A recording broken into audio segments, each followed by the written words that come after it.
युग की, जहां श्री कृष्ण ने अपनी लीला दिखाई थी, जहां कौरवों ने छल कपट से पांडवों का सब कुछ छीन लिया था और पांडवों ने भी अपना राज्य, साम्राज्य, विद्या, अस्त्र शस्त्र सब कुछ दांव पर लगा दिया था। यहाँ तक कि अपनी पत्नी पांचाली को भी उन्होंने दांव पर लगा दिया था और उसको भी वो हार गए थे। हे दुर्योधन, हमारे पास अब दांव पर लगाने के लिए कुछ शेष नहीं बचा है। हमने सब कुछ अपना तुम्हें सौंप दिया है। युधिष्ठिर, अभी भी तुम्हारे पास एक चीज शेष है। युधिष्ठिर अचंभित हो गया, वो सोच में पड़ गया, न जाने ऐसी कौन सी वस्तु है जो मैं अभी भी दांव पर लगा सकता हूँ। पीछे से मामा शकुनी ने जवाब दिया कि वो वस्तु पांचाली है। पांचों पांडव क्रोधित हो गए। वे कहने लगे कि पांचाली हमारी पत्नी है, हमारा मान है, सम्मान है, हम उसे दांव पर नहीं लगा सकते। परंतु कौरवों के कारण उन्हें वो भी दांव पर लगानी पड़ी और उसको भी हार गए। दुर्योधन ने अपने भ्राता को आज्ञा दी कि जाओ, जाकर पांचाली के केश पकड़कर उसे घसीटते हुए यहाँ लेकर आओ।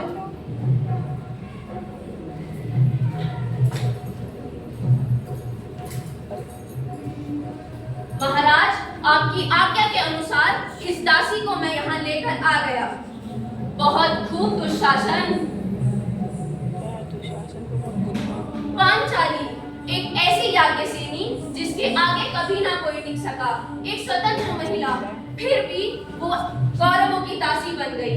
अपने पतियों के कारण ही वो सूली पर चढ़ गई।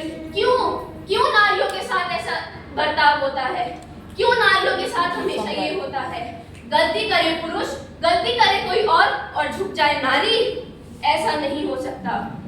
पांचाली महाराज से पूछती रही, हे महाराज, मेरी क्या गलती थी? क्यों मुझे इस तरह से अपमानित करके सभा में बुलाया गया? किसी ने कोई जवाब नहीं दिया, मानो सभा में उपस्थित सभी गणों के मुंह पर ताला लग गया हो।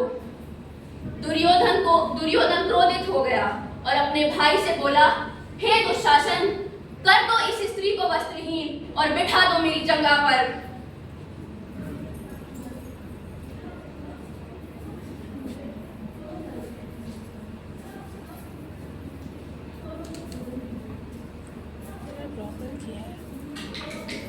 महाराज, कर दिया मैंने इस स्त्री को। द्रौपदी घूमती रही। दुशासन उसके चीर को खींचता रहा, परंतु वो उस साड़ी को कभी खत्म ही नहीं कर सका। एक पहलू तो उसने पकड़ लिया, परंतु दूसरे पहलू तक पहुंच ही नहीं सका। क्योंकि श्री कृष्ण ने पांचाली को वचन दिया था कि तुमने तो मुझे एक छोटा सा चीर दिया है, इसके बदले मैं तुम्हें कभी ना खत्म होने वाला चीर दूंगा। श्री कृष्ण आज भी कहते हैं और कल भी कहते थे और हमेशा कहते रहेंगे कि जब पाप करता पुरुष है तो उस पाप को भोगती उसकी नारी है। जुए में, शराब में हारता पुरुष है, लेकिन उसके नुकसान को झेलती नारी है। क्यों झेलती नारी है? क्यों झेले नारी? क्या नारी के नसीब में यही लिखा है, अपने सारे संसार के दुख नारी भोगे? करता कोई है, भरती नारी है।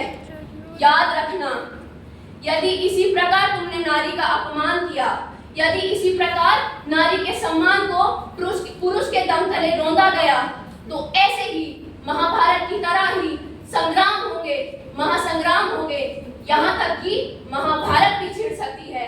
इसलिए नारी का सम्मान करना चाहिए, उसे घर की लक्ष्मी बनाकर रखना चाहिए, न कि घर की दासी या नौकरानी। धन्यवाद।